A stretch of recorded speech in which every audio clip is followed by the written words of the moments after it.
Top of the morning to you.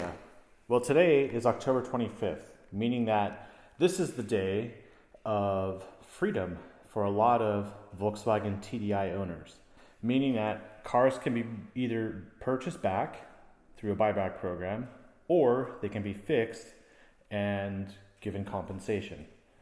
Now, at this point, there is no approved fix, so it's likely that almost everybody who owns a 2-liter TDI version of the Golf or the Jetta or the Passat or even the Audi A3 TDI will be turning their cars in and picking up a big fat check. Well, at least if they don't have much of a payoff, they'll be collecting a lot of money. So let's say you're a TDI owner and you're going to go ahead with the buyback. You have within 90 days of submitting your request to have your car repurchased and money in your hands, which puts a lot of problems back on the owners who now have to replace their cars. And the reason for this is quite simple. I recently posted a video about the TDI buyback and what would you do. And a lot of people said they would end up getting, it's not really a surprise, the Golf GTI. The problem with that is, well, now the GTI is a pretty good car. I mean, I drove it from Dallas to Austin, and on the trip I got about 33 mpgs, and it runs on 87 octane gas. I found that the Jetta GLI was a much better car overall. Unfortunately, for 2017, they're no longer going to have the bi-xenon headlights. They're going to replace them with halogens, and the price will be lower, but at the same time, it's not going to be the car that it could have been for 2017. And this is the interesting part. So far, these are your two options, the Golf GTI and the Jetta GLI. Even though these both get 33 mpgs on the highway, and they both run on 87 octane fuel, that's actually the fuel you are supposed to put in them. You're not supposed to put premium in them anymore. There are other alternatives. And what are they? Well, if you want to stick with diesel, there are two very interesting options. Now keep in mind, the price point's different. You'd have to consider this more of an upgrade unless you're coming from something like an A3 TDI or maybe a Passat TDI SEL. So your first option is quite an interesting one. The Jaguar XE. That is correct. They make a diesel version of it, and it comes in at the same price as a BMW 328D. Now, what's interesting about both of these cars is that they basically adhere to the principles of what I believe make up a very good vehicle. Whether it's for commuting or for going on a road trip, this is why the Jag and the BMW really fit the bill. Let's check it out. That's right, I said a Jaguar diesel. It's actually brand new for 2017. It is a 2-liter turbocharged diesel engine with rear-wheel drive and quite a few options that put it right around 42 to 45 grand. Very competitive with the 3 Series diesel. And while I haven't driven the XE yet, I believe it's very, very important that you look at it because, well, number one, you're getting into a Jag, and number two, it provides everything you can consider as an upgrade coming from a Volkswagen Jetta. Now, as you know from a Volkswagen Jetta, the stereo has always been subpar for most of those models. And you always know that front-wheel drive isn't that good on the highway when you want to just drive comfortably. So going to a rear-wheel drive setup and having 42 mpgs and an optional Meridian sound system and basically floating along right down the highway in a Jag is a much better proposition than what else is out there. Really, there's nothing. So let's check it out. Now, I'm actually at Jaguar Land Rover in Austin, Texas. This is downtown, and they actually have a 2.0 diesel for me to look at, and here it is. Let's check out the inside. As you can see, the interior here, very plush, very Jaguar-like. And if we look at the window sticker, this is the premium model, 180 horsepower, so that's a very big power boost over what you're used to in a TDI model. 8-speed auto, like a lot of the newer cars these days have, vision package, and a cold climate package.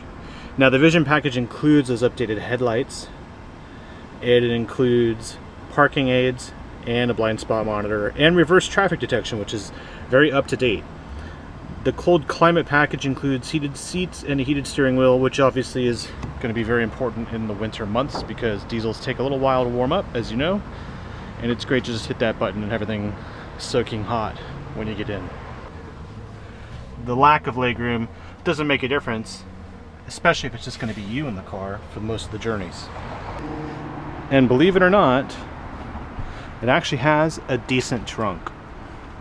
By the way, this Jag does use AdBlue. It's obviously standard these days on diesels, and the AdBlue filler is right here. That makes it very convenient. And while the seats don't fold flat, they actually do have a bit of an incline here, which actually protects the load from sliding forward too much. And as you can tell, they look like very comfortable back seats. And so you may call me crazy for suggesting you should get into a $42,000 to $44,000 diesel vehicle, but when your options are either a BMW or a Jag, I'd honestly rather have a car made by a company that can make one of these.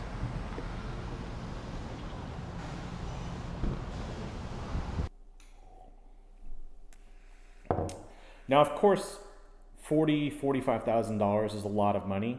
And you may think, well, they're so small, why would I spend that much money for such a small car? Keep in mind, they both get 42 mpgs, or better, on the highway. Now, coming from a Jetta, or a Passat, or a Golf TDI, you know you're going to miss 42 mpgs on the highway if you leave diesel and go back to gasoline. The only benefit here to go to a Jag or a BMW diesel is to upgrade your image. And you know what I mean. Now, there is something else to consider as well. If you're coming from a TDI and you want to stay within Volkswagen, you'll be with about 250,000 other owners who are going to be wanting to buy the same car. And the problem with Volkswagen is they don't carry that many vehicles on their lots.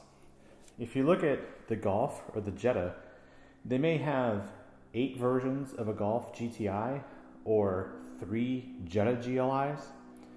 So your likelihood of getting a good deal out the window. And here's the problem with that. You're going to be waiting a very long time to replace your TDI with the car that you really want. So coming up with alternatives is the best solution for you. Now, there's nothing wrong with getting a GTI or a GLI and paying full price for it, but don't ever pay more than full price. As you know from the buyback, anything you spend over what it's worth is money out the window. But I do have an alternative. If you're looking at the Golf and you can't find one that fits your needs, there's always the Mini. Now, there are several types of Minis. I prefer actually the Clubman and the Countryman. And those models all fall within the same price category between $20,000 and $30,000. You can get a lot of different options on them, and you can pretty much. And they definitely look better than the Golf in many ways, especially in the interior. Of course, the ergonomics are different, and it is owned by BMW and all sorts of other things you can talk about to knock the vehicle or maybe say it's a better vehicle, but I think it's worth looking at. Now, if you're a hardcore GTI fan and there isn't one that you can buy, or maybe you're thinking about the Golf R, which I would suggest, there is one other thing you should think about, and I'm sure it's already on the tip of your tongue or on your mind, and that is the Audi A3. What's very interesting about the A3 for 2017 is it's only available in the 2-liter engine. The 1.8 has been dropped for 2017, and now it's a 2.0. The 2.0 comes in either front-wheel drive, like the GTI, or all-wheel drive, like a Golf R. You're thinking about getting a Volkswagen Golf GTI or maybe a Volkswagen Jetta GLI. Well, those are in the 30,000 range, starting at 27, going up to, well, the Golf R is 40, 44. With all that aside, the GTI never really hooked up and it was because it only was front-wheel drive. And the alternative to that, especially if you're stuck with the buybacks, looking at a dealer that only has 4 GTIs in stock, and they're not going to discount them or deal on them, well, always consider the alternative, which is the Audi A3. Same platform as the MQB Golf, but quattro means it has all-wheel drive. And, well, these are the A3s here. These are 2016s. That is the 2017, brand spanking new. I'm loving the wheels, loving the look.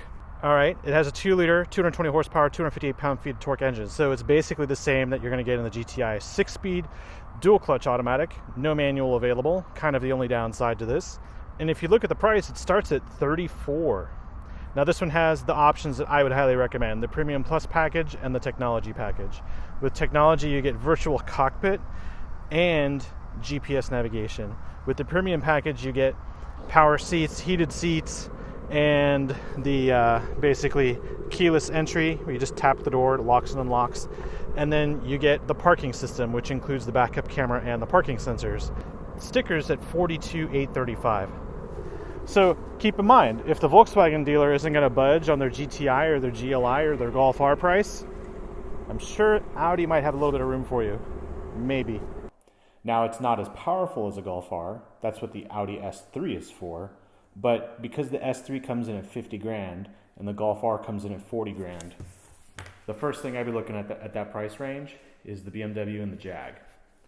Because if you're a commuter, if you drive over 100 miles a day, and if you're out there going from job site to job site, or maybe client to client, and you really rack up the miles, you understand you're going to need another diesel. And short of going in the $50,000, $60,000 SUV range from some other vehicles out there, I'm trying to keep you below $45,000. And I have some examples online that I found. Let's check them out. Now, I just did some internet searching and looked for a BMW 328D, and this dealer is actually in Arlington. Not Arlington, Virginia, but Arlington, Texas. And here you'll see this car stickers at $48,000, and the dealer's got some advertised price at just about $45,000. So this just makes it. And if you look, this one is also a rear-wheel drive diesel vehicle, and it also gets 42 mpgs. It's also a 2-liter 4-cylinder with an automatic transmission, and it's got photos on there, and you can check it out and see what you like about it, and compare it to maybe the Jaguar interior. That's up to you, really. I'm not here to tell you what you should like. I'm just here to tell you what your options are. Now, interestingly enough, let's just say you have extra cash left over from your buyback. Maybe you don't want to do an actual purchase this time. Maybe you want to do a lease. Well, going down here, bam, here's the offer. Lease it at $309 a month for 36 months, $4,200. So that's just about what the settlement money is on top of your buyback. Makes it $309 a month. So on a lease basis, this is a 328D from BMW through BMW Financial up until October 31st. Now, granted, you're not going to get all your money before this period. Your buyback money will not occur before this date.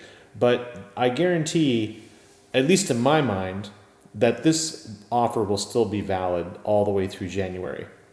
Now, you'll see the little details here of the depreciation and everything, and it's obviously going to be very different in each state, depending on where you live and how much money you decide to put down and what kind of credit score you have and everything. But as far as your options are, the BMW, $4,200 down, $309 a month, rough math, is a pretty compelling deal. It's probably what some of you paid for your TDI.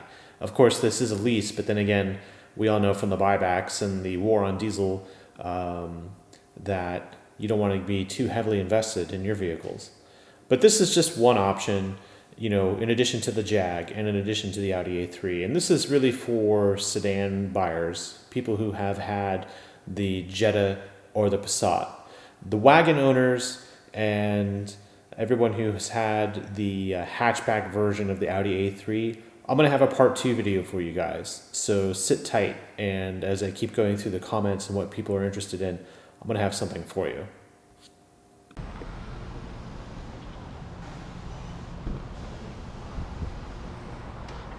Thanks for watching.